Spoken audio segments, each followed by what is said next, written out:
દુઃખને મટાડવાના કોઈ ઔષધ આ દુનિયામાં છે નહીં. દુઃખને ભૂલાવા માટે શું કરવું?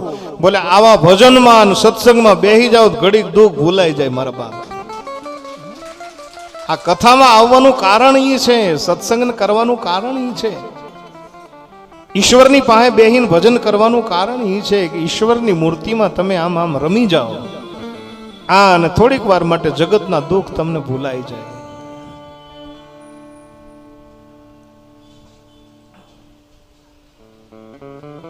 પણ એવા દુઃખને ભૂલાવા માટે, ઉપાધિને દૂર કરવા માટે, એ વ્યાધિને દૂર કરવા માટે, યાધિને દૂર કરવા માટે ભગવાન કહે છે કે ઈશ્વર સર્વસમર્થ છે.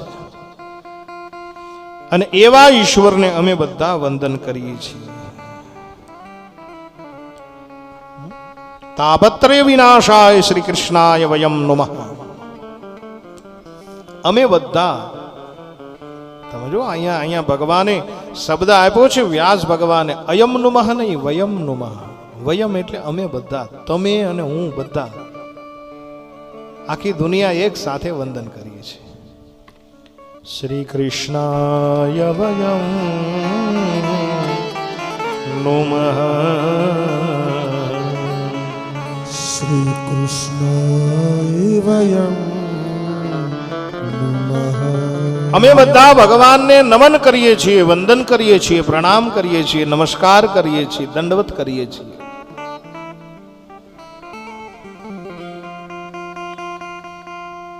ઘણી વાર કથાની અંદર હું કીધા કરું કે સંત, ભગવંત, બ્રાહ્મણ આદિને જોવો એટલે મસ્તક નમી જવું જોઈએ.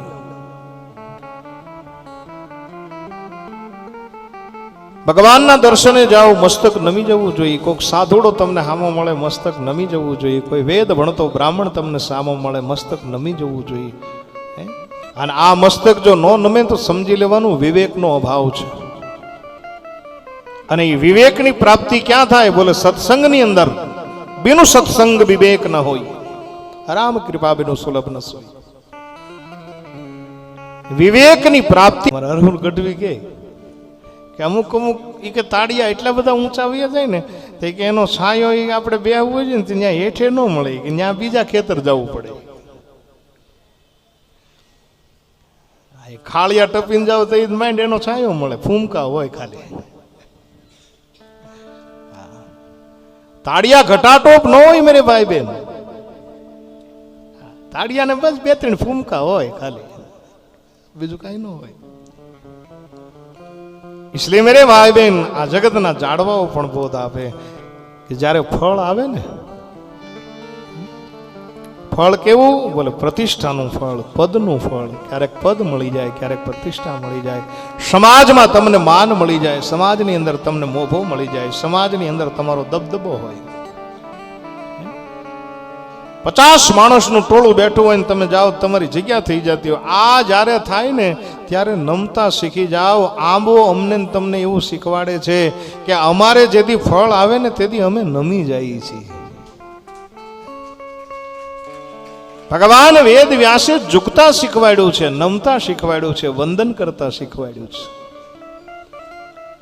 અને એટલા માટે પ્રથમ શ્લોકની અંદર જ શ્રી કૃષ્ણાય વયમ નુમઃ, અમે બધા ભગવાન શ્રી કૃષ્ણચંદ્ર પરમાત્માને વંદન કરીએ છીએ.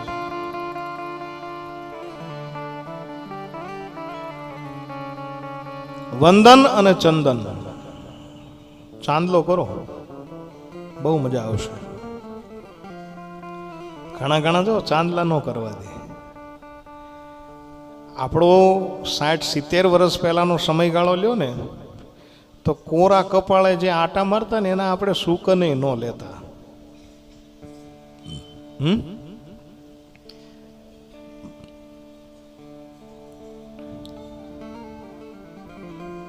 ચાંદલો કર્યા વગર બહાર જ ન નીકળાય. ચાંદલાનો બહુ પ્રભાવ છે, તિલકનો પ્રભાવ છે. એટલે મેં હમણાં જ કીધું ને, ભગવાનને વંદન પણ ગમે અને ચંદન પણ ગમે. ચંદનનો ચાંદલો કરો.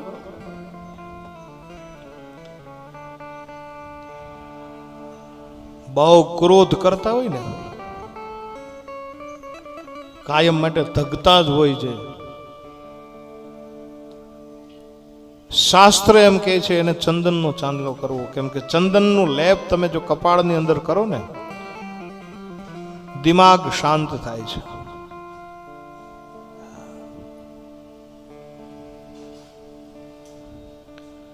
હલ્દીનો ચાંદલો કરો ને તો મનોકામના પૂર્ણ થાય છે. હલ્દીનો ચાંદલો.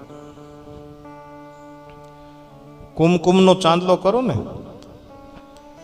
તો તમારા ઘરે લક્ષ્મી સ્થિર થાય છે. મેરે ભાઈ, આ પ્લાસ્ટિકના ચાંદલાની વાત નથી કરતો.